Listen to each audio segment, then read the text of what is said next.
5, 4, 3, 2, 1. Good day. Welcome to today's event, responding to the STARS III RFP, Critical Proposal Issues. Today is Tuesday, July 21st, 2020. I'm Dawn Marino, Director of GovConnects and GovConnects Foundation. During the presentation, please mute your microphones. There will be questions and answers at the end using the chat function. Please set the chat function to everyone, not privately. You can request the PowerPoints from this presentation by sending an email to govconnects@gmail.com. That's govconnects@gmail.com. Today's presenters are industry experts Albert B. Al Krachman, Esquire, a senior partner in the Government Contracts Practice Group of Blank Rome LLP, and Phyllis Bresler, a veteran proposal manager and writer with over 20 years of experience, as well as founder and CEO of PW Communications, Inc. Phyllis, Al, it's all yours. Thank you, Vaughn. Welcome, everybody. We're delighted to be here today. Again, my name is Phyllis Bresler. I am President and CEO of PW Communications, a proposal support services company that I founded 24 years ago. The core business for PW Communications is, in fact, providing proposal support services to government contractors.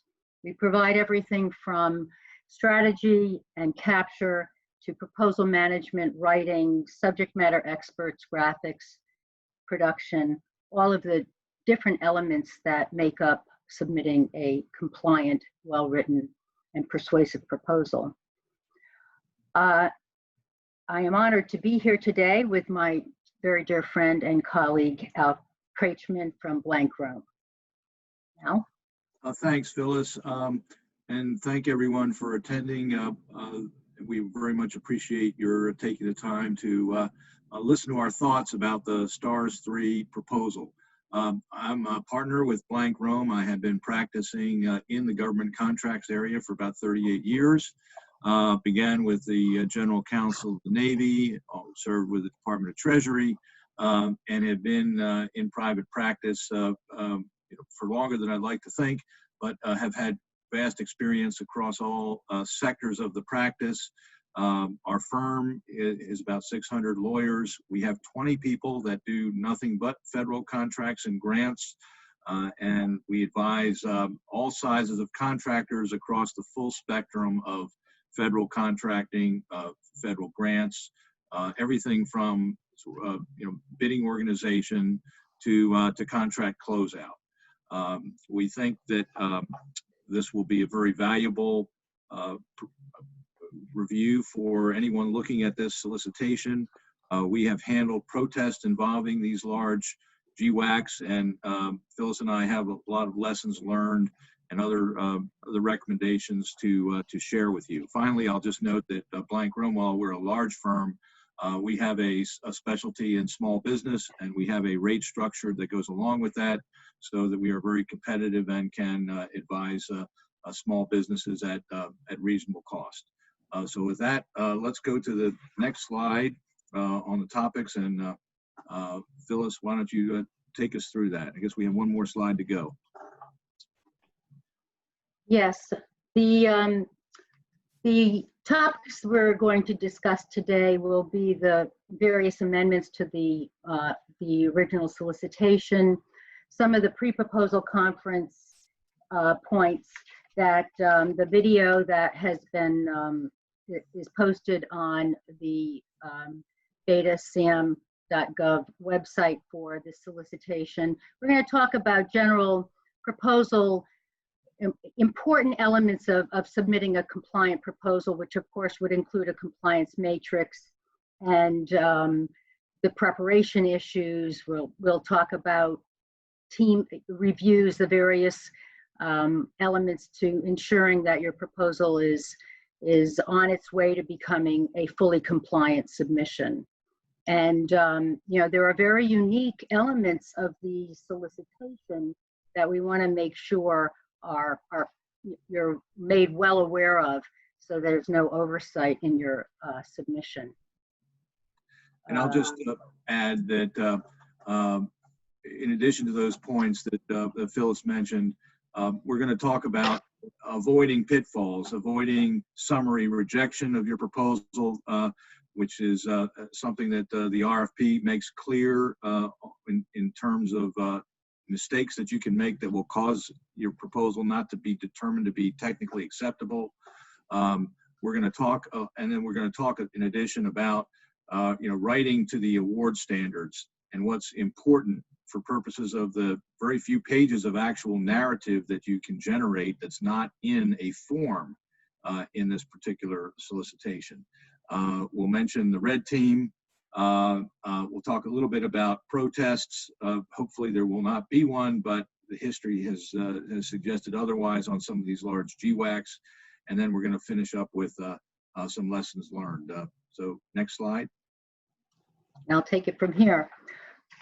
So anybody and everybody I believe listening today is aware that this is an 8A set-aside contract with the opportunity to go upwards of $50 billion.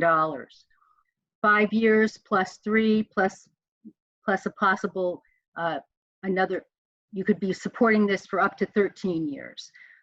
It's certainly a substantial contract set aside exclusively for 8A companies. As the prime, you must be a certified 8A business. As a subcontractor in submitting with the prime, you must be a qualified small business, which of course, and is not limited to women-owned small business, minority business, veteran, and the like. And there's a litany of businesses that fall within that category. And the business size can be no more than $30 million. 2 key points here.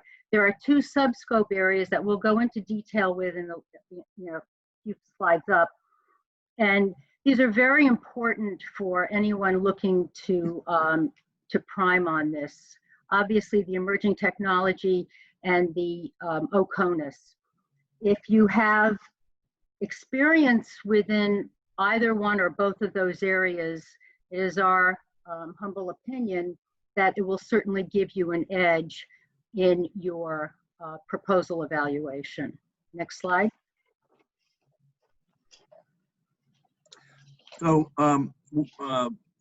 we have constructed here a reverse engineered best practices schedule that is something that you might consider as you're preparing the proposal in view of the adjusted deadlines, which just happened the other day, and we know that there was a lot of pressure on GSA to relax that original August 5th deadline, and so as a result of that, the new date is August 19th. But we have so Phyllis and I are going to divide this up, but beyond expressing gratitude for the proposal extension, we're suggesting that you then set aside this week to double review the pre-proposal conference, and most importantly, analyze the Amendment 1 changes and formulate questions. Amendment 1 did significantly alter the structure of the contract, because before that, the subcontractors were limited to only 8As, and one of the major changes of Amendment 1 was to open up the subcontractors to all small businesses that are under the size standard at the time of the proposal due date. So that can change teams. It can change strategies. It hasn't left a lot of time for companies to go ahead and start looking for these partners who are within that limit.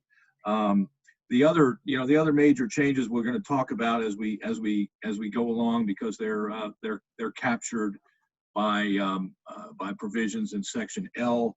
But we think that the major structural change is one that is going to scramble a lot of proposals because of the restrictions for 8A subs no longer being applicable, and that's going to have to change your matrix, and you're going to have to update your compliance matrix to account for those changes, and there are many others that are buried within the terms of the amendment, and we will discuss some of those later. Phyllis?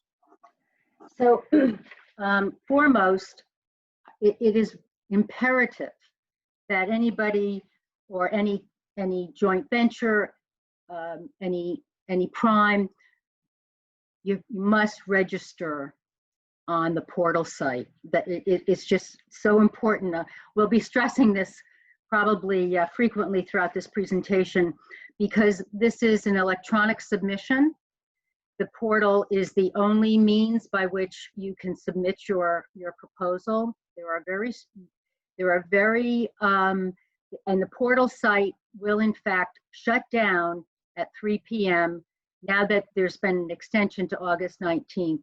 On August 19th, you will have no opportunity to submit your proposal, even if it's in the middle of being transmitted. If it hits that 3 o'clock time frame, the portal will shut. It can take up to 5 days for a prospective vendor to be validated on this portal site. So again, I stress to please go in, register on the portal site as quickly as possible. The site location is identified here on this slide, and it is, again, it's just very, very imperative that you do that.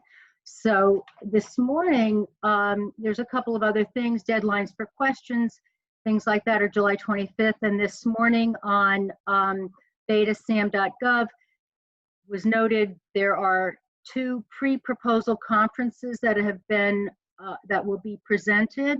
One is CONUS and one is OCONUS. They're on the same day. It'll be July 28th, and they're for prospective bidders who are within and note it's Central Daylight Time. I don't know if that's correct or not, but it was 10:30 Central Daylight Time, as noted on the site this morning. So there are 2 opportunities to have another pre-proposal conference. They did not discuss what would be talked about during this presentation, but please make note of that, that there will be an additional pre-proposal conference. The final proposal is due August 19th. So August 5th is the deadline for registering for the portal. And the government has made it very clear that they expect any prospective bidder to sign up 2 weeks in advance of the proposal submission. So please note that now that's August 5th, but again, we stress that it would be incumbent upon a prime or a joint venture group to make sure they're registered as quickly as possible. The timeline, as I see it, with a proposal due on August 19th, you've got to have pens down August 16th for a final red team review. If you're in a position to submit your proposal on the 17th or the 18th, by all means, do it, because I imagine that the portal site will be jammed on the 19th, and that it could become quite a challenge to get your submission transmitted through this one portal site. So just beware. I always encourage my clients anyway to make sure that they're done well in advance, to have a really thorough review, so that there's no chance of omission or missing a document, or, and then rendering your hard work non-compliant. So here's our suggestion for a best practices proposal schedule. Al, next slide. Next slide. I hope most or all of you listened in to the pre-proposal conference that was done actually before Amendment 1. We had some sort of takeaways from that we think are important for you to consider, because we heard directly from the contracting officer and the one of the assistants as to what they believe is going to be critical here. So one of the takeaways for us was clearly the emphasis on cybersecurity and supply chain risk management. There's no doubt that is a major discriminator on this bid. That particular element is given 7 pages of narrative that is 300% the length of pages that is dedicated to any other single narrative requirement here on the proposal. The rest of it is filling out forms. So, if it was real estate, it would be location, location, location. But here, cyber, and we think that is going to be a major discriminator, and the firms that have the strongest cybersecurity programs are going to be advantaged. And so we can't emphasize enough that that the time and effort needs to be put into that section of your proposal. Don't just think that if you fill out the form, they've given a template, that's going to be sufficient. Even the description in the RFP, somewhat unusually, says that additional information is required, but it's not specified in the RFP. So that tells you that you really have to show that you're willing to do beyond the minimum. Just meeting minimum requirements, being aware of the NIST publications, or being aware of level 1, that's not going to do it. You're going to need to, Phyllis and I believe you're probably going to need to at least have level 1 and be very conversant going back to that. Second, the second interesting point here was a comment made by the contracting officer related to the professional employee compensation plans and what they're going to do for the price evaluation. There are 2 conventions in government contracts with respect to analysis of pricing. One is called price reasonableness, which looks only at whether the price is too high. The second one is called price realism. There's also cost realism, which looks at whether the price or cost is unreasonably low. And GAO has held that unless a solicitation specifically says they're going to look at cost realism, that they can't hold a low bid against an offeror.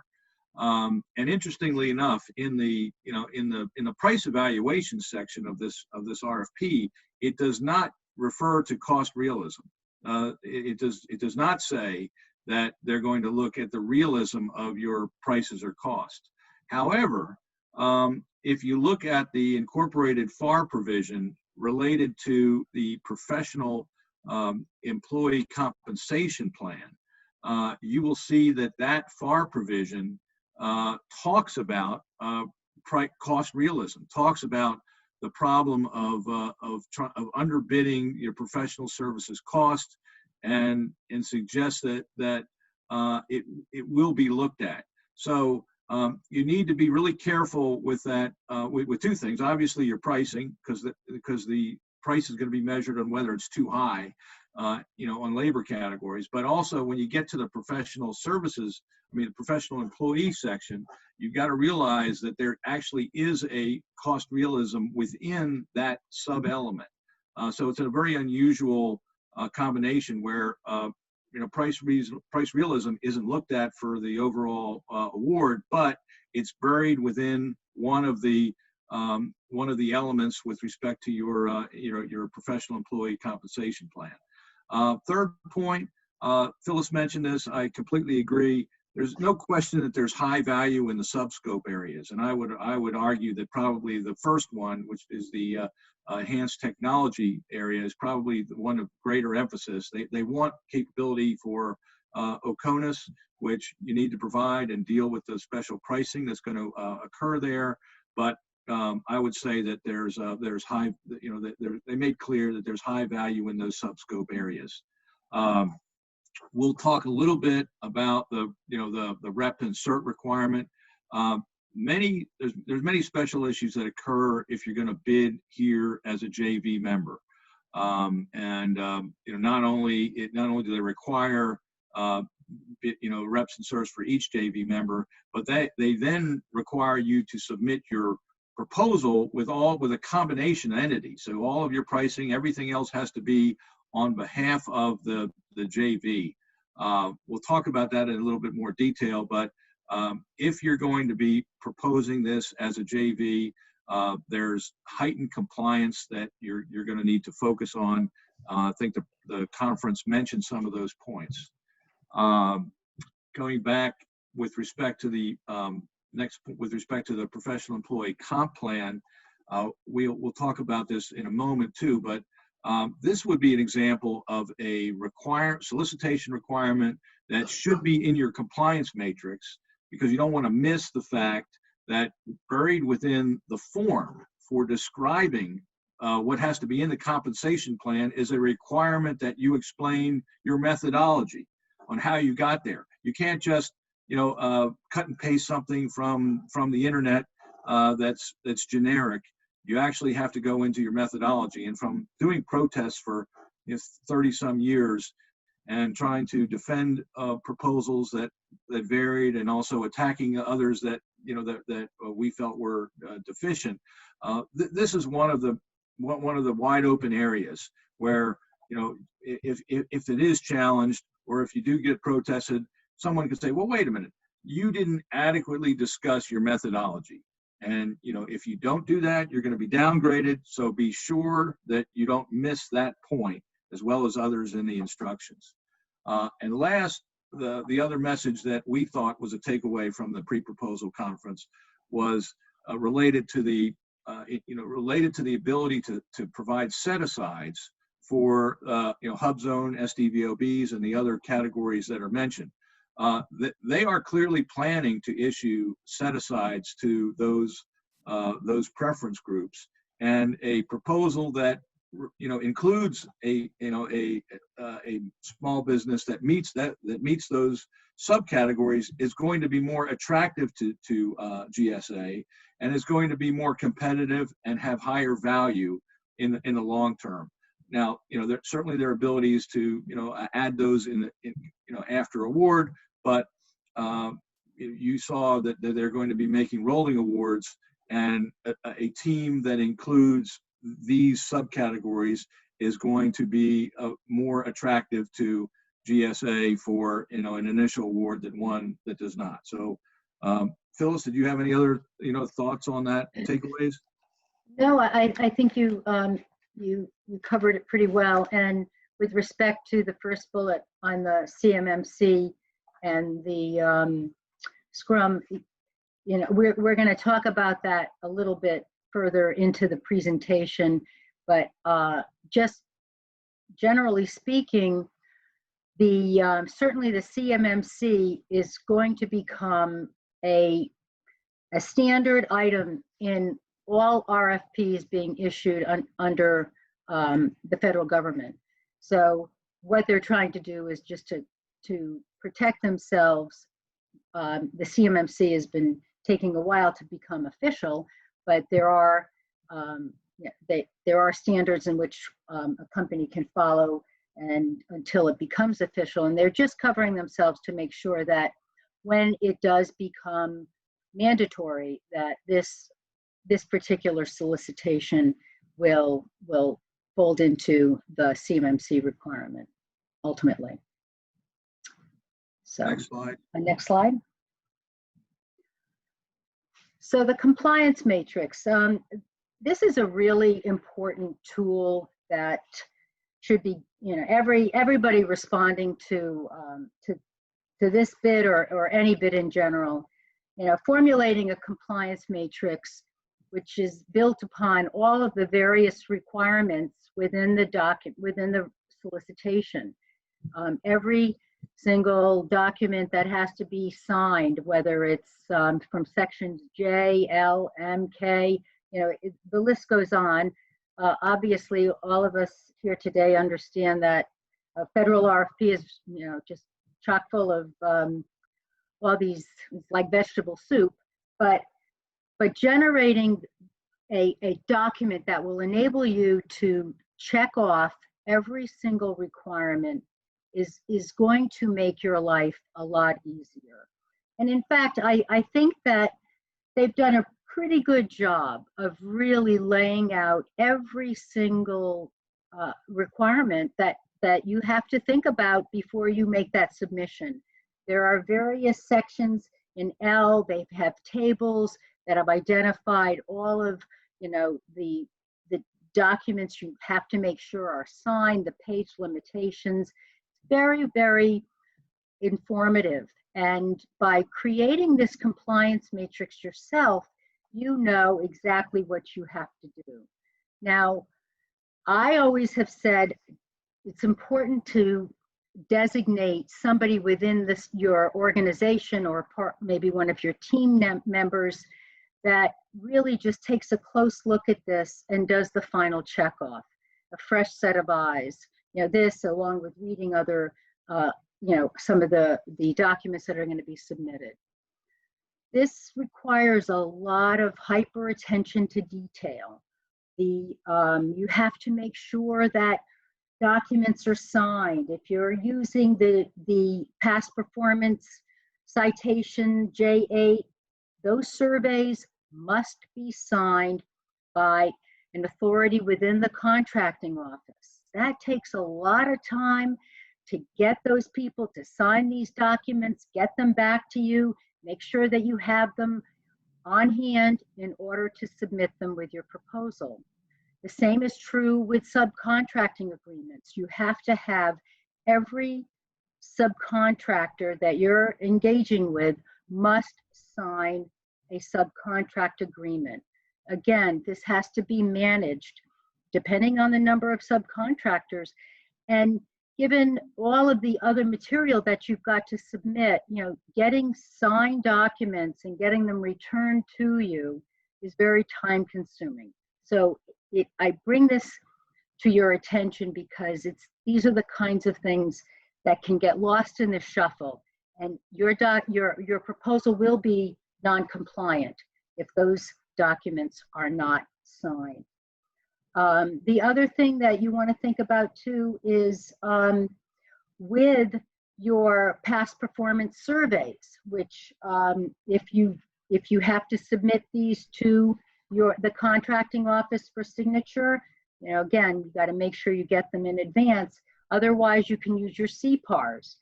And if you're performing on contracts with CPARs, it's highly recommended that you just use the CPAR information as part of your submission. But there's a little bit of a twist here because there is also a J7, which is the FPDS NG document that you have to also provide in conjunction with the J8. I know this sounds very, very confusing, but they want you to combine this past performance into one file. And again, it's this compliance matrix and making sure that you know the minutia of every detail that has to be submitted so that you're not submitting a non-compliant proposal. And they have restrictions on combining the J8 along with the FPDS NG document into one file. So I mean, there's just these little tiny things that are written throughout the RFP that I'm bringing to your attention here because these are easily overlooked, these kinds of things. So if you prepare a really detailed compliance matrix for yourself and the team, you'll be able to do this checklist and ensure that you are submitting a compliant proposal. You don't want to be knocked out of the competition over a missed signature on one of your documents. And believe me, they have made it very clear in writing this RFP that is cause for non-compliance.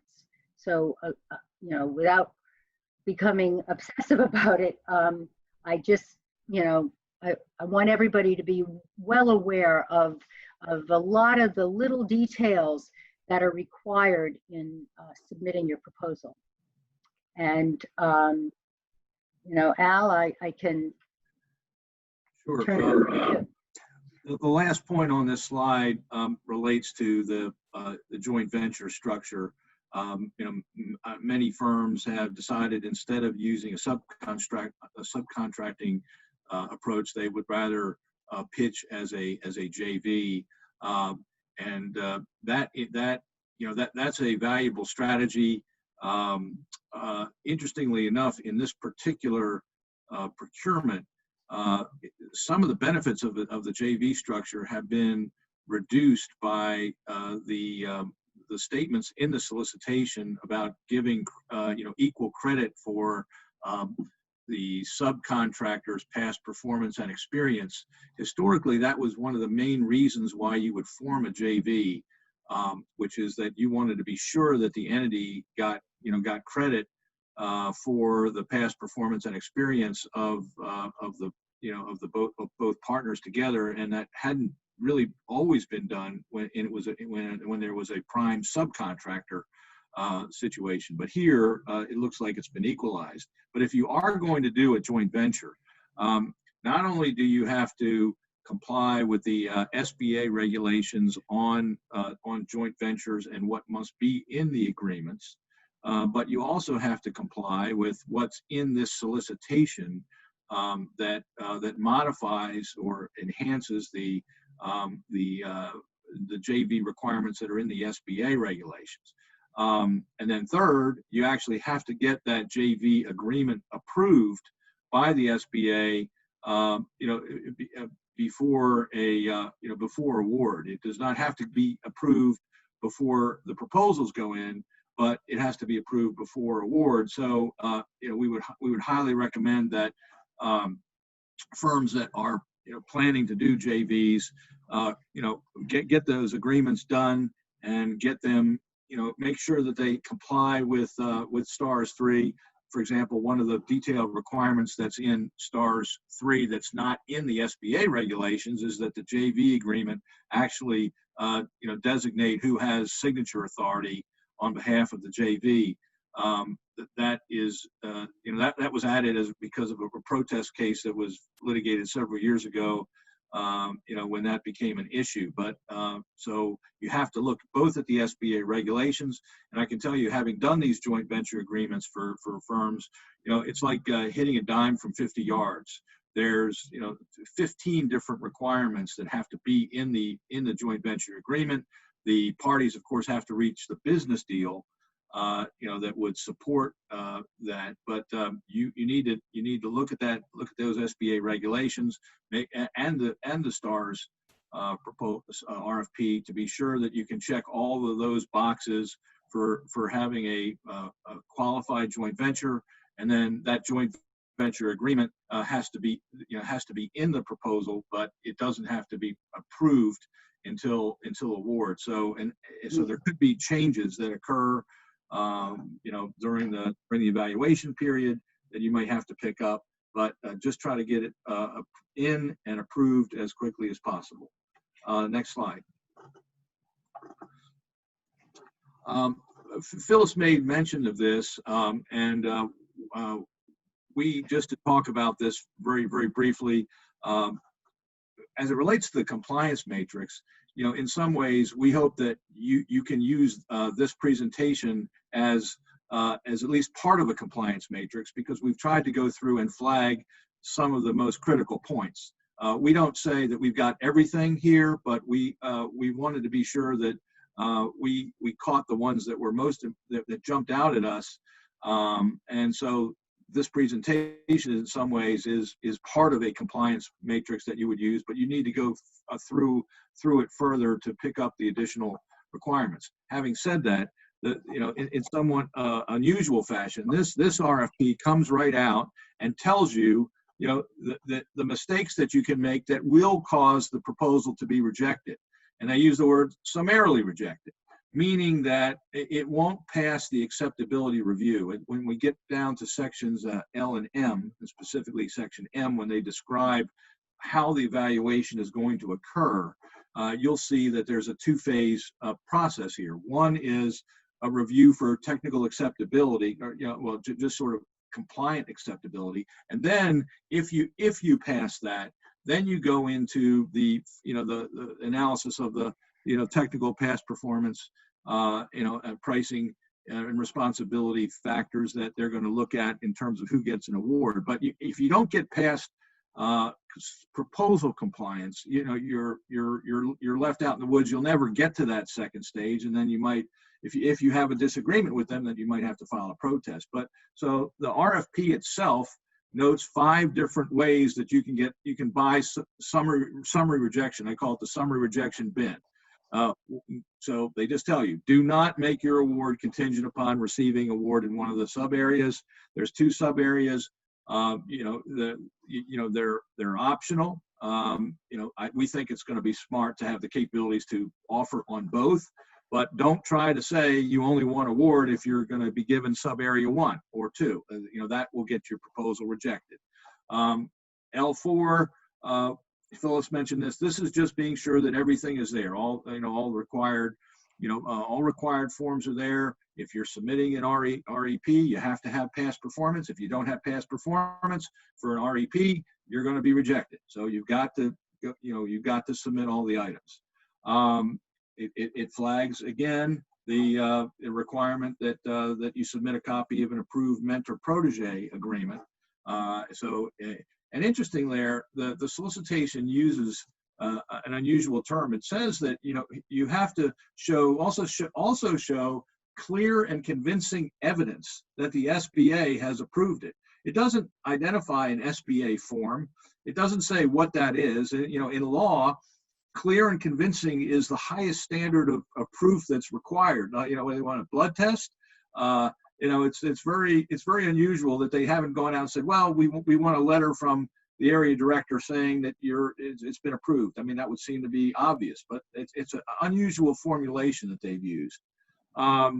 Phyllis mentioned this before, L18.1, don't fail to submit, past performance when it exists. They tell you they will, if you're submitting, you have to submit an REP, your experience, and if you do that, you also have to show your past performance. So you can't just do one without the other. And they say they're going to summarily reject proposals, if that's not done. Next slide. And Al, I just want to chime in for a moment too. Make certain everybody is aware that as far as your, the labor categories, every single labor category has got to be submitted. It is not, you can't cherry pick those areas that you feel really comfortable. You have got to submit pricing for every single labor category. So bear that in mind, or your bid will be summarily rejected. Right, and that's what L19 says. That you have to provide that. So that means, again, if you don't have that capabilities, you'll need to have subcontracting or joint ventures or other capabilities to bring that in. So those are the sort of rejection standards that the RFP is calling out, telling you not to miss. But historically, there's many others that have caused proposals to sink, not just specifically related to this proposal.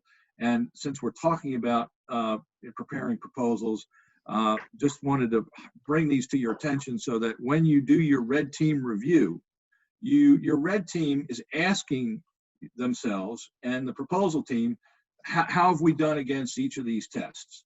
So one of the tests that has caused more proposals than you'd want to count to be rejected is failing to provide detail on how you will do something. There's lots of GAO cases saying, well, this proposal just parroted the solicitation requirement. It didn't say how. Now here, there's not a lot on this solicitation. There's not a lot on how, with the exception of the CMMC plan, the professional compensation plan, and also the uncompensated overtime. I think those are 3 areas here where you better make sure that you've got your how, and don't just say you're going to have an uncompensated overtime policy. That's not going to work. you're going to have to show the accounting treatment for how you deal with it, etc. I think in this solicitation, they have tried hard to help contractors avoid a common mistake, which is putting information that belonged, in the technical part instead in the pricing, or vice versa. That's gotten many firms booted out. They say, well, wait a minute, I said it in section L32, but it didn't have to be restated in section M2. No, if you do not you follow the convention, if you have the information in the wrong place, they can reject it. Same thing with minor misstatements and inconsistencies. There was a GAO case recently where a proposal was bounced because they failed to show a dotted line in the org chart. They had described the org in narrative, but the company left out the dotted line in the org chart. And guess what? It was a weakness, and it cost them the contract. I mean, I know that sounds ridiculous, and you'll see a quote later that talks about that. But the red team better catch that. If you have to submit anything like that, be sure you do that. Follow instructions. We talked about that. The next one I think is important, and again, it'll probably show in the CMMC and other areas, which is don't just write your proposal to meet the minimum requirements. What they're looking for, what contracting officers will tell you, is they want to see value beyond the minimums. And if you don't do that, again, when you're trying to defend your proposal or something, if someone's argued it, you're not going to be successful. And the last two, I hope are self-evident, but what the government wants is low performance risk. And you need to be thinking about how your proposal is reflecting low performance risk. Last, and even the RFP says this, is don't assume the government knows anything about your business. It's a blank slate. They're walking in and out, and of a room with no idea who you are. Even if you've done business with them for 20 years, you can't make any assumptions in your proposal. I know the people listening to this probably know that, but there may be some that don't. So, these are the sort of the words of caution and things to look at when you do your red team review on the proposal. Next, we're going to go into the subscopes, and Phyllis is going to pick that up. Yes. Next so, and one other word of caution is don't provide them with information they're not asking you to provide. I mean, I can't tell you the number of times I've worked with clients and somebody will misinterpret what is being said, and they said, oh no, I've had a conversation with so-and-so and they really mean this. You've got to take what is written in the solicitation as gospel and address it so. And don't assume that they really want something else. They've been very explicit with what they've asked for in this solicitation, and that's all you need to provide them. So you don't need to go out of your way to give them extra, as they say. Now we're moving into the emerging technology, the two subscope areas. Again, if in fact you have experience in, let's take the emerging technology, that you will, to receive an award, you have to have demonstrated relevant experience, providing any of what they deem as state-of-the-art IT solutions that, according to the customer, they have not yet matured in their marketplace. That doesn't mean that something hasn't been out there for several years. We all know that, but nevertheless, it hasn't really been penetrated within this particular marketplace. So that is going to be a real discriminator in anybody's submission. If you have implemented, whether it's AI, machine learning, robotics, virtual reality, I mean, there's, goes on and on and on. And of course, there's always new ideas bubbling up to the surface that have yet to come to the attention of the federal government. So this is an area that if you've got this experience and you can prove it in your past performance, and your your experience citations, by all means, hone in on this. Or if you have any of your subcontractors, this is going to be one of the areas that will, I think, make it very easy to make sure you get an award, provided everything else you've written to is compliant and submitted. But the emerging technologies is definitely a game changer for STARS 3, in my opinion, and the more leading edge kinds of companies that you can onboard as as teaming partners, and whether it's JV, subcontractor, however you're going to form your alliance, these are the areas to really focus on. And if they can be validated past performance experiences, they will be very, very important in the review. The same is true with OCONUS. So if you have experience performing, boots on the ground, I mean, this is really, you have to have demonstrated experience, OCONUS, and that would include, of course, Hawaii and Alaska and Puerto Rico and any other foreign area. If you have this experience, this too will be a discriminator for your proposal. If you have performed well and you can validate it with your past performance citations or CPARs or whatever it is you're submitting, this will be very, very, very beneficial to you. So again, if it's not your company alone, but you identify joint venture partners or subcontractors who have significant experience performing the IT-related services that are identified in this solicitation, or the emerging technologies that are identified, OCONUS, this is definitely an area to focus on. It will ensure you, I believe, an opportunity for contract award. And Phyllis, I would just add that in the second Q&A that the GSA issued on the 17th, there were some questions about when you had to have these capabilities, and I think GSA showed some flexibility to suggest that even if you didn't secure them, at the time of your proposal, right, that you could provide that capabilities later, and I think that would suggest, to the extent possible and reasonable, that your proposal might want to make reference to what your plan is for this, or that you have a plan to include these, since they aren't. Since GSA did indicate some flexibility, they noted there's on-ramp, for additional support. You can change your team at some point. So anyway, just noted it's not necessarily an open and shut, live or die at the date of proposal for these. There's a little bit more flexibility. Good point, yes. Next slide.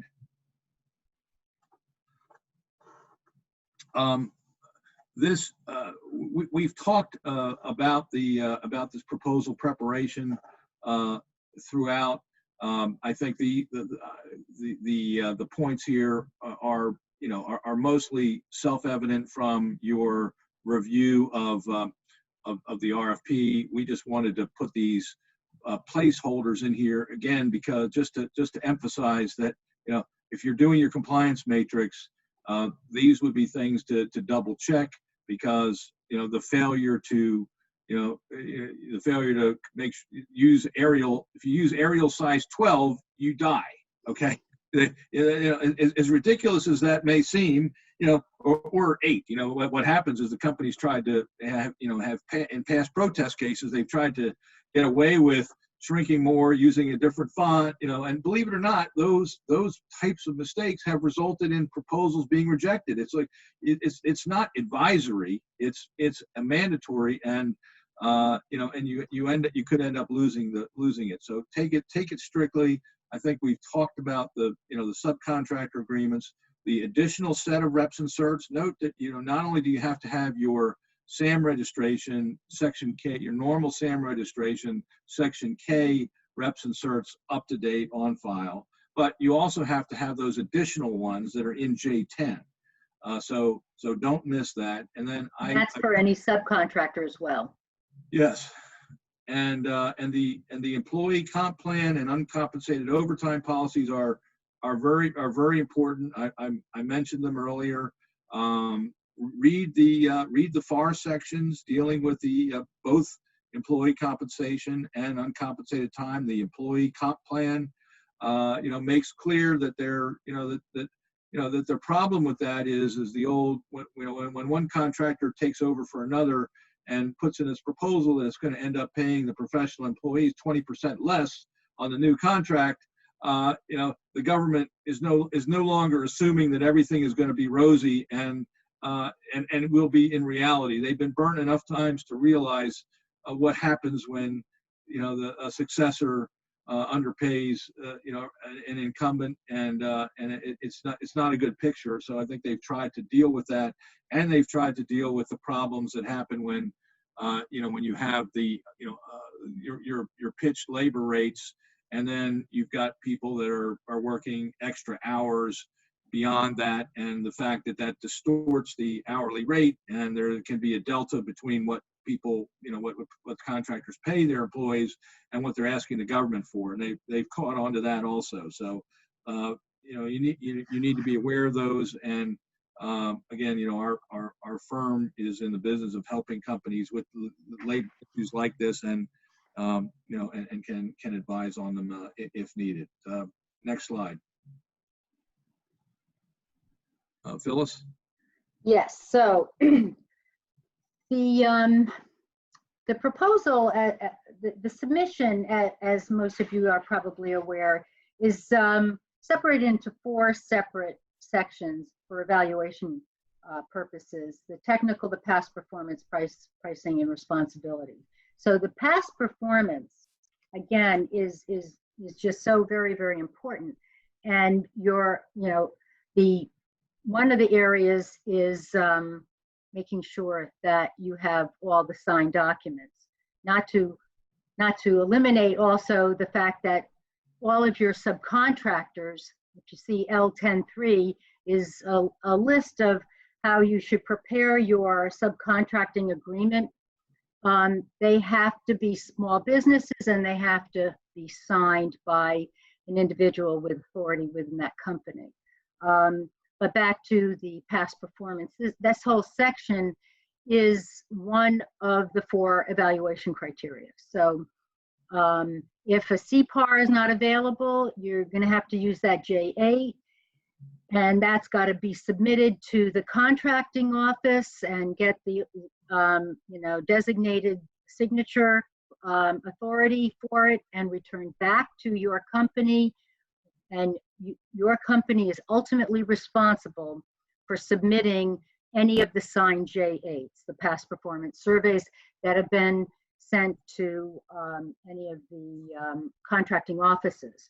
So again, I bring this up simply because it takes a lot of time. And honestly, in this environment, I don't know how easy it is to get responses from from the contracting office. I haven't had to, but given people working remotely and just it's just such a different work environment today that it really concerns me that it's going to even be more challenging when something is out of your hands and that somebody else is responsible for making sure that this document is filled out and signed and then returned back to you for your submission. You've got to, and I don't know how many of these you're going to be submitting. So, if there's a lot of them, that's a lot of work. And it's almost worth having somebody designated to just be responsible for all the signature documents, whether it's the past performance citations, whether it's the letters for your subcontractors, just making certain you have signed documents. Somebody overseeing all of that could be extremely helpful. And you want to make sure you get these signed documents back in plenty of time to prepare your final package, and you're not scurrying and looking, one of them is missing.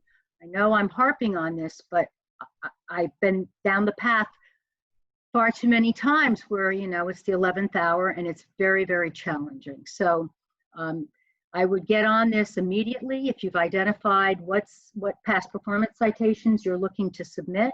And if you can't use CPARs and you need to get these surveys done, get them out now. It's just ultimately, that it could just be such a challenge in the 11th hour. Again, also bear in mind any of your past performance citations, they must be either you're performing on them currently or that they have been within the last 5 years, and a minimum of $100,000 in value, nothing smaller. So bear that in mind.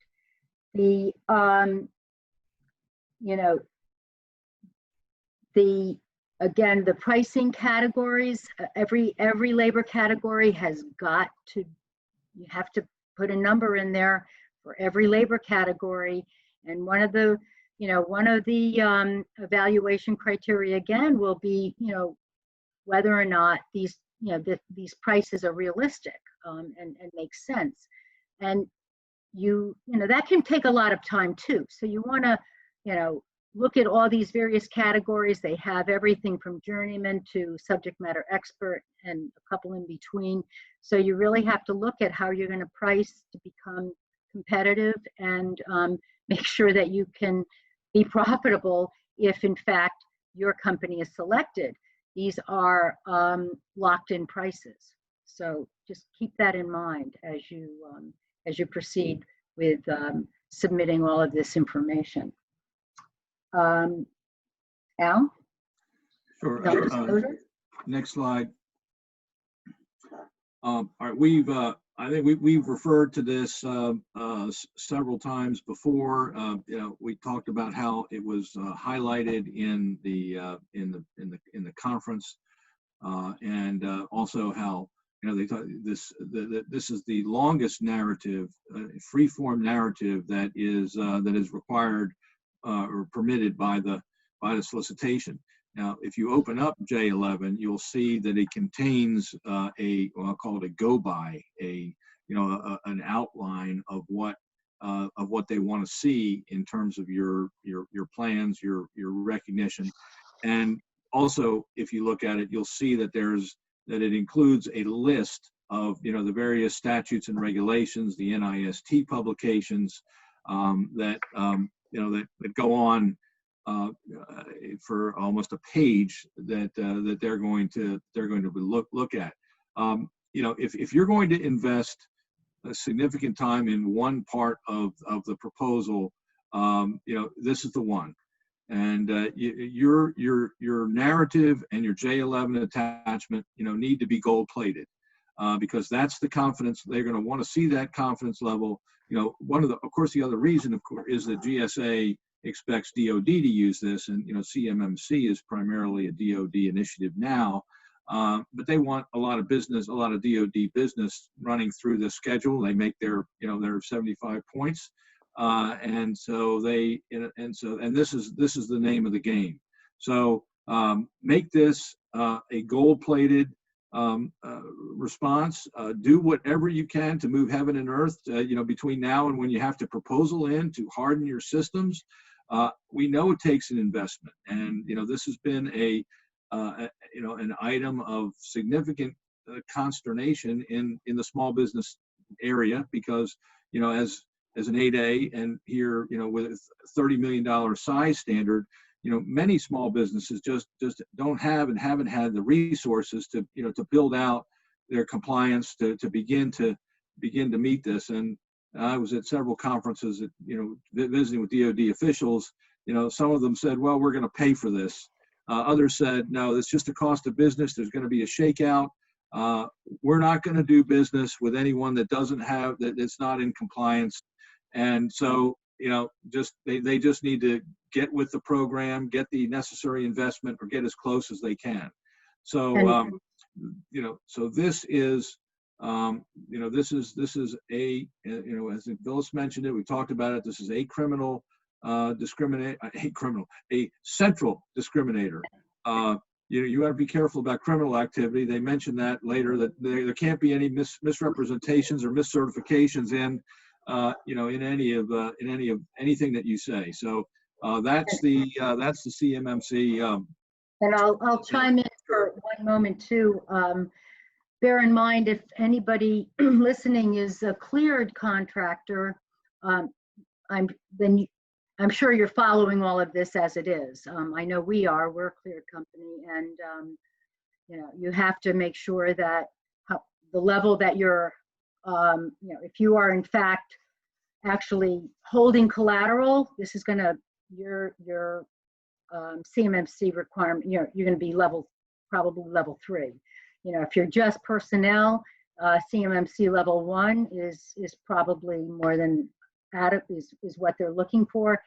And since this has been on the table for quite a while now, I mean, I think pushing a year, if not more. I know in my company, we have somebody who's monitoring all of this to make sure that we are compliant.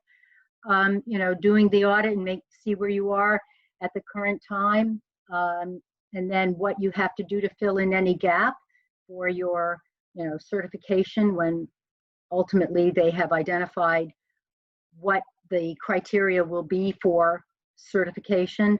They're still playing around with that, so it's not mandatory at this point in time as of last night. But it's very fluid, and you want to be ready to go at any level, but in particular those of you who are cleared.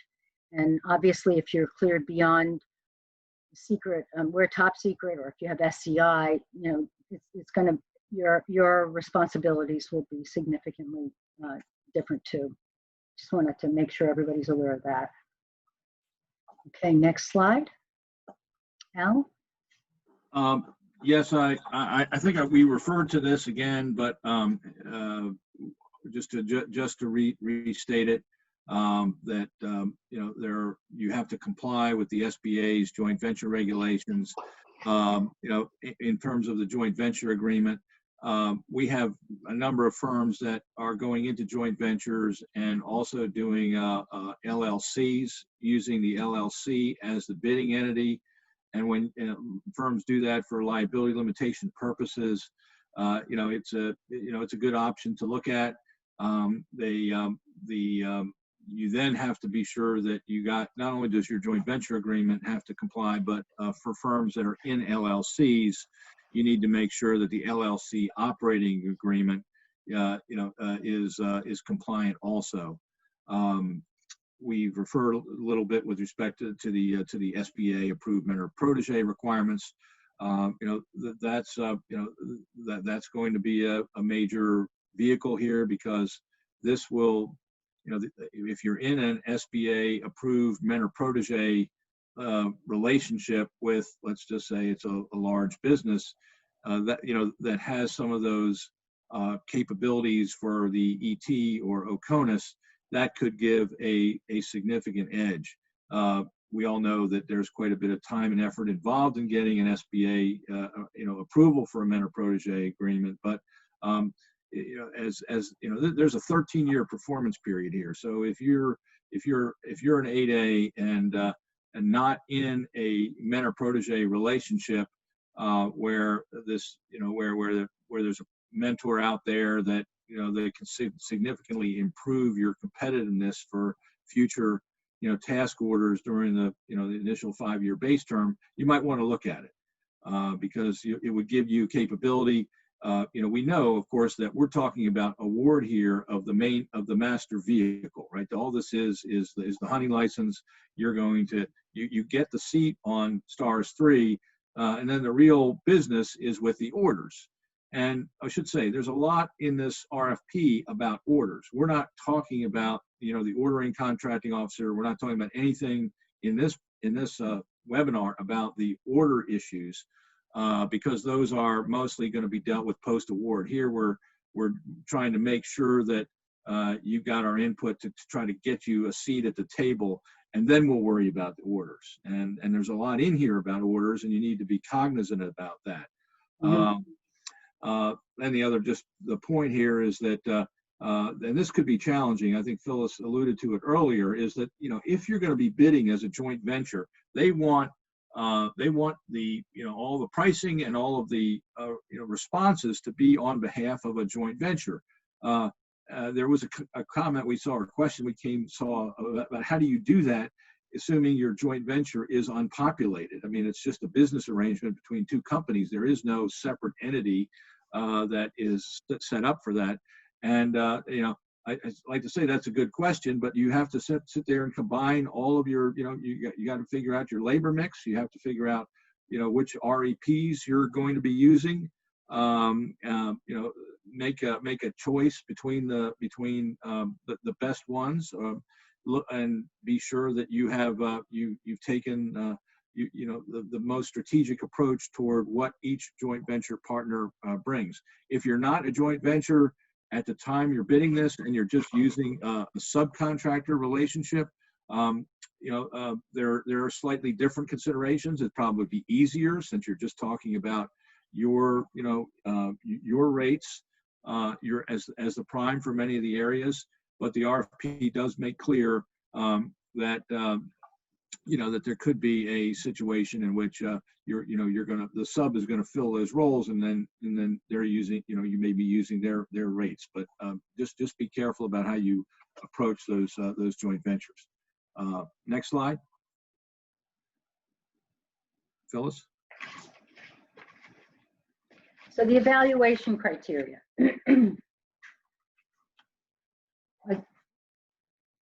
Again, I think, as stated in L4, just this failure to fully respond is reason enough to have a non-compliant proposal. They're pretty straightforward in the requirements. The page limitations, you just have to have attention to detail and make sure that, if it says 7 pages for your CMMC cyber plan, don't make it 8. It can be less than 7, but you have to be very just mindful of what their requirements are. I don't think that there's a lot of requirements in this that are challenging, except for when the proposal is due. We did see that there were 2 dates, and we're kind of going with 2 times. One was 4 o'clock, and one was 3 o'clock, and we're going to err on the side of caution and suggest 3 o'clock. But other than that, everything is pretty straightforward here. Don't forget the reps and certs, and they have to be for all the subs. You're responsible for making sure that all of this is done, and as a prime, if that's what your role is here, then it is incumbent upon you to make sure that all the documents are just perfect. There are 4 areas, as I said. There's the technical, the past performance, the price, and the responsibility. The evaluators are judging this on a pass-fail basis. In some respects, that can be somewhat subjective. They just want to make sure that all of the material that they have asked you to submit is submitted and submitted properly. So again, we focus on really hyper attention to detail in all of the documents, all the signatures, that all of the naming conventions on the files that you're submitting through the portal are done properly. And the file submittals must, make sure that your company name is included on those in that file submission. I mean, there's just a lot of minutia again on making sure that all of these little details, which add up to a fully compliant proposal, are attended to. And also, we don't have it on the slide, but don't forget that there can't be any exceptions or deviations from the requirements. And in your cover letter, many firms just do this in their cover letter, but they'll say we're hereby accepting, this without condition or exception. That's a required convention or a standard convention, and you ought to give consideration to doing that. One thing, Alan, Al and I were talking about as we were preparing our presentation, in the technical proposal, it's not really, you have to sort of use common sense in what they're describing as the technical submission, because the break off for the past performance is pretty clear. So, you have all your, all the J forms that are tied to, I'm losing track of all these various J forms, but up until the past performance, like your CMMC would be included in your technical, the plans, all those kinds of things would be included in your technical submission. So, take a close look and make sure that everything is divvied up appropriately. And again, we cite it's based on a pass-fail evaluation. I think we can go to the next slide because we talked about that point. We're running short of time, so we'll just try to go through. I think, Phyllis, you've made most of these points already. Yeah. So we've talked about the red team. I don't think we need to go back through that. Hopefully, if there's one thing that you take away, it's have a red team. And follow, make sure that they're fully prepared with the compliance matrix. And we've said pretty much everything, yeah. on the only thing I would again reiterate from earlier is make sure that what I would recommend is any documents, any of these plans, the CMMC plan or anything else that is actually required, writing a response to past performance citations that you might be submitting, have people review them on a rolling basis. If identify people not involved in, in that particular area of the proposal submission who are writing anything, and have them take a good look at this and get their opinion, get their feedback early. You don't necessarily have to do a shutdown red team review. You can do this on a rolling basis. It will make it a lot easier, and then you can just kind of put those sections aside once you feel that they've been, they're compliant and they've been written to satisfactorily. So just a, recommendation there. Okay, next slide.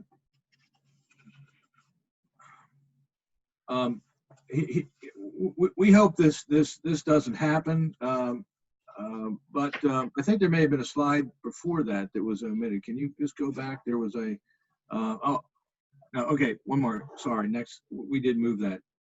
We're at the solicitation page 6, page 18. Keep going. There you go. Okay. One more back. Sorry. Okay.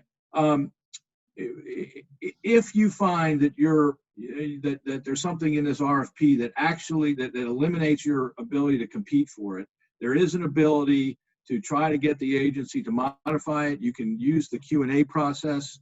Filing a solicitation protest is somewhat of a last resort. But if you're going to die under the terms of this and you can't get it fixed, it is an option, but it's a very high risk play. But I mention it because it's happened in some of the last several GWACs. There have been numbers of these issues. The agency's taken corrective action and had to amend the solicitation. But if you're going to do that, you have to know that your protest has to be brought before the closing date for receipt of proposals, and also realize that if there's something in the solicitation, let's say that relates to the ordering process or anything else, you don't get an order because you didn't meet something that was in the solicitation. You can't come back and complain in a post-award protest. There's almost no way for you to foresee that, but understand that if you got a major problem with something that's in solicitation, try to raise it in the Q&A. There's still time to do that, and and then if you think it's going to actually be a fatal problem for your company, then you can look at the solicitation protest. Next slide. Now, a more common and a critical issue is what happens if you do get rejected.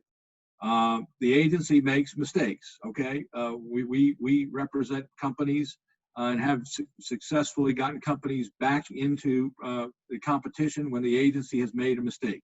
GSA has been known to make a mistake. GSA made a horrific mistake in Alliant too. They ended up litigating themselves out of a contract, and that was because they took a hyper technical view of the solicitation, and any slight variance on the Alliant 2 case resulted in a rejection, and GSA litigated it to the ends of the earth.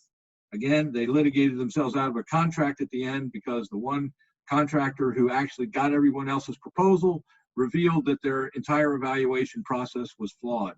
But I will say that GSA has taken action here to try to fix what happened on Alliant 2 in terms of the way they've structured the rolling acceptability, and they've allowed for discussions and clarifications, which was a major problem with Alliant 2. They didn't do that. They just bounced companies.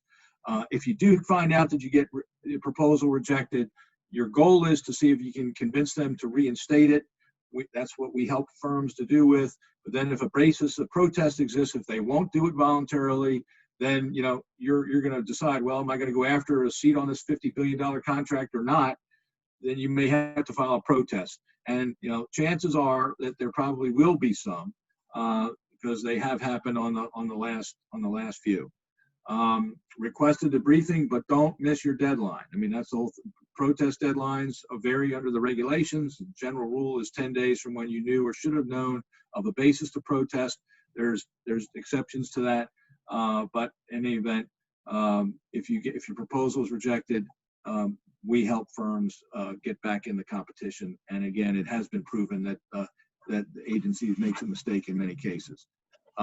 Next slide. This is just this is what the professors say. Anything less than perfection, if you take, will lead to rejection. And then this, I have to say, this last quote is true. There's no requirement that contracting officers act like reasonable buyers. GSA will bristle at that, but it is actually what the law is. You have to hit the dime from 50 yards.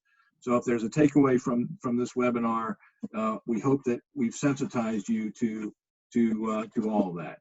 Next slide. We just have a few minutes left. We can talk about some of these things. We have some questions. Phyllis, you want to pick out these are pretty straightforward, and you're able to obtain a copy of the presentation. So I think if you have any specific issues with any of the lessons learned, you can raise them in a question. And I think it would behoove us to probably maybe move on to that, Al.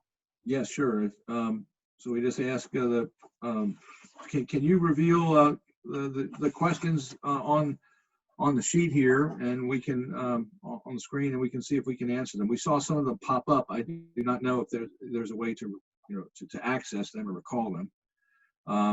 I saw some come along, and I can just say that in some cases the best sources are GSA. Some things we might have an opinion on something, but the true arbiter of many of these questions might be GSA. So let's see, how do we get into these questions, Vaughn?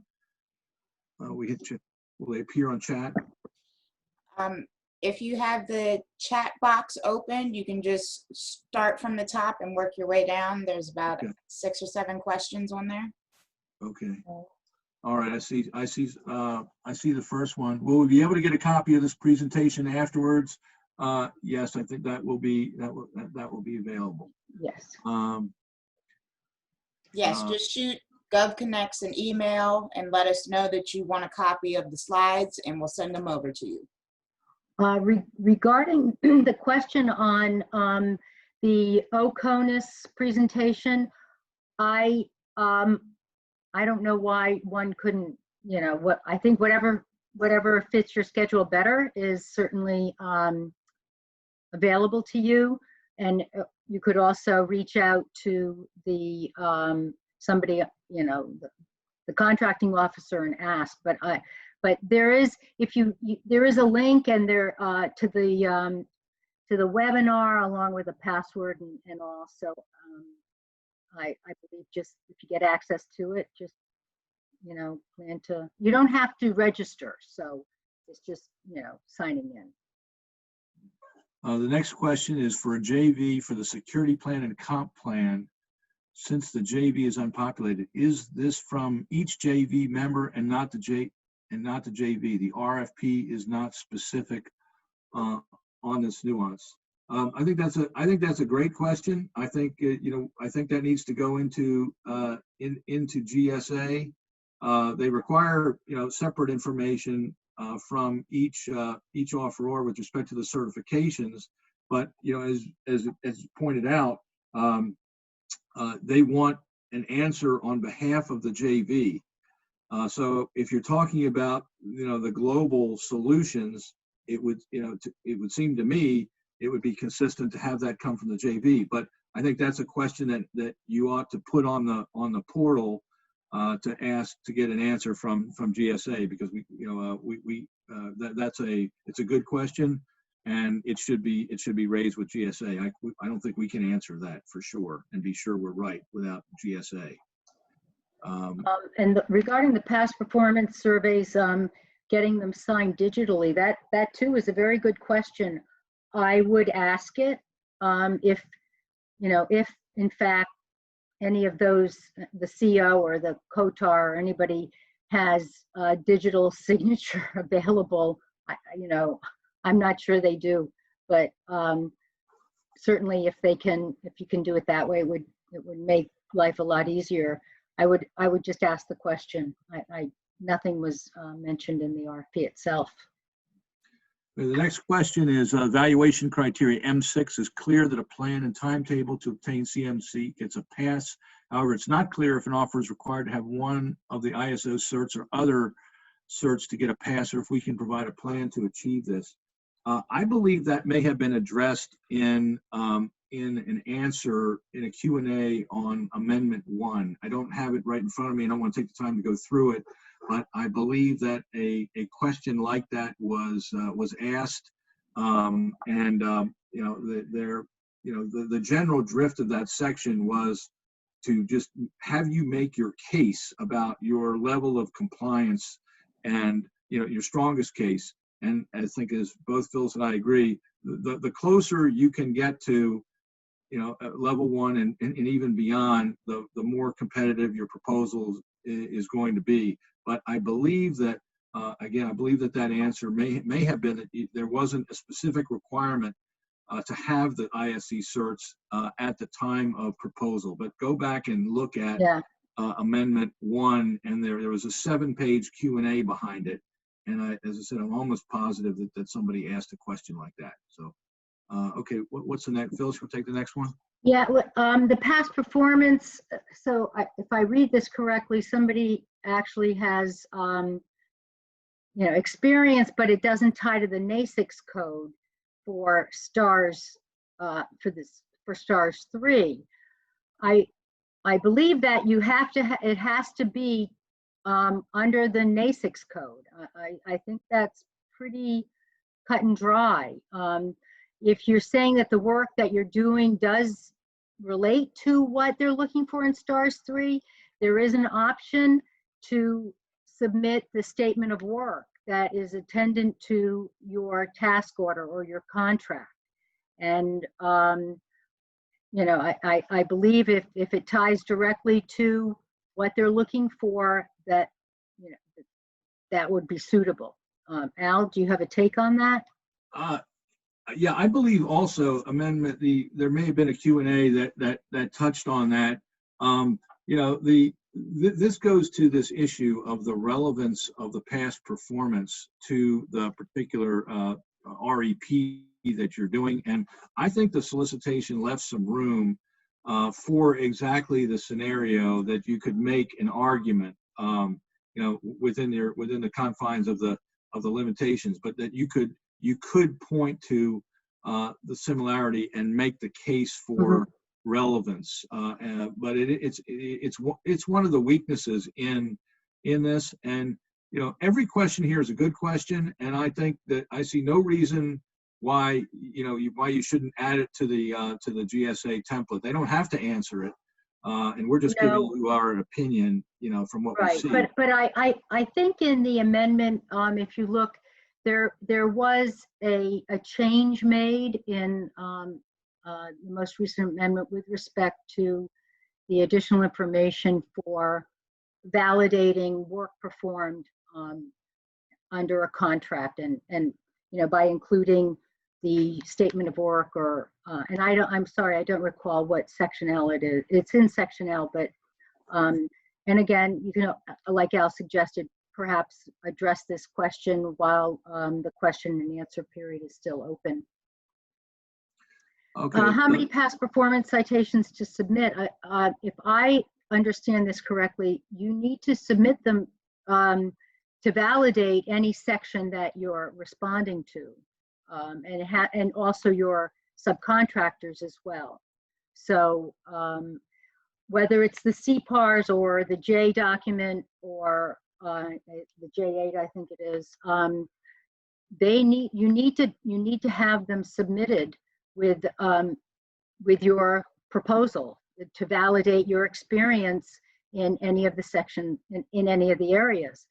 Now, there was one area also, just be mindful that in the event, and these things do happen, in the event you have, you know, poor performance under a contract, they do allow for you to provide a narrative to explain how you got well on this, how you resolved the issues. So the government is not just gonna, you know, look at, you know, get bad feedback on something. They're not gonna just push it to the side and say, you know, you can't perform. They're gonna evaluate, you know, what you did in you know, recognizing that there was a problem with this contract. So there is an opportunity for you to explain your situation, and that's a really good thing. So if that happens, don't skirt the issue, address it, and just provide that narrative. It's cited there in section L. And it's also clear that, you know, the solicitation provides that there's, you know, the two RAPs for the main work, and then you have the subscope. So I think, you know, for any REP that you submit, you need to have past performance. So yeah, you've got two, I suppose there could be at least 4 possibilities there. You have 2 for the base contract, and if you're going to have two additional, if you're going to go on both subscopes, then you'd want to have past performance to back up that. But again, good question.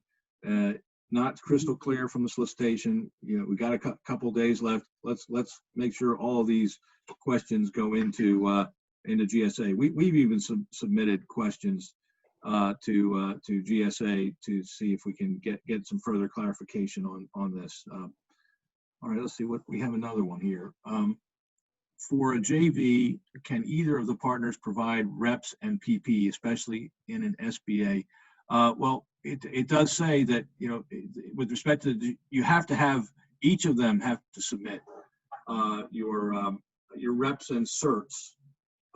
So that's one part of it. Can either of the partners provide the REPs? Yes. The answer is yes. In a JV, it's specific. This proposal specifically says that they are going to apply the past performance and experience to the entity when it is held by either offeror. So, I mean, either one of the partners. So that actually was a reversal of there's a GAO protest case that I actually happened to write an article about a few months back, where the agency did not do that. They did not impute the experience and past performance of the offerors fully to the JV, and this change to the solicitation actually reverses that GAO case. So, but as far as you know, again, I suggest everyone who puts a question here, send it to GSA. But my preliminary reading this question would be that the answer is yes, but I would never go to the bank on it. Go to GSA and see if you can get an answer. The OCONUS question, again, very explicit. The work has to be done on the ground. Whether they live there permanently, I'm not certain that that's an issue, but the work is actually being performed in the foreign location. And that would include, Alaska, Hawaii, Puerto Rico, Guam, Northern Mariana Islands, and any foreign work area. So I would say that yes, South Korea, Australia, as long as the work is actually being performed on site, OCONUS. Okay. Next question relates to, we're performing work on a contract that covers 2 NAICS codes. FPDS only lists 1. How do we associate 2 NAICS codes to different past performance? I'm not exactly clear what that question is asking. So I would say that your burden is to show your performance is relevant. I think the best you could do is make the argument of the similarities between the two, between the work that you did and the work that's required under the contract. Again, this whole concept goes to relevance, I will say again, the best answer for this is to come from GSA. But I can tell you from reading the existing solicitation, is you need to establish the relevance and the connection between what you did and what STARS 3 is asking to do. That's ultimately what they're looking for, and it's clear that you do have the burden on that.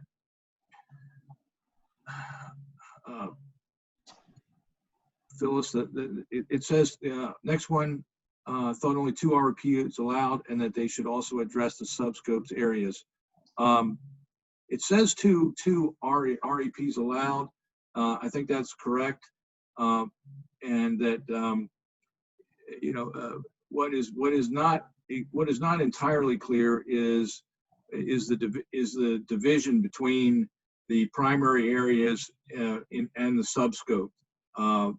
I don't think the solicitation is crystal clear on these requirements, and I would ask, I don't know the answer to that question about the coverage of the REPs. I think the best we can do is see if we can get clarification. Yeah, I agree.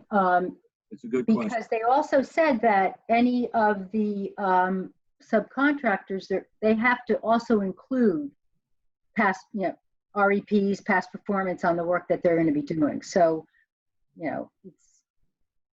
I understood that to mean that, they had any of the areas that were being responded to had to have the attendant documentation. So I think at this point we've concluded the questions. We very much appreciate the opportunity to have shared our thoughts with you. We hope this was somewhat helpful and that you were able to get some benefit of it from it. We are available to assist any company with with additional issues or questions that they may have in connection with this. Please feel free to reach out sure. at any time, and we hope you found this valuable.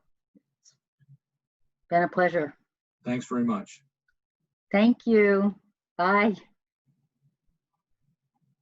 Thank you, everyone. We appreciate your attendance and, of course, the presentation. Bye-bye. Bye-bye. Good luck. Good luck.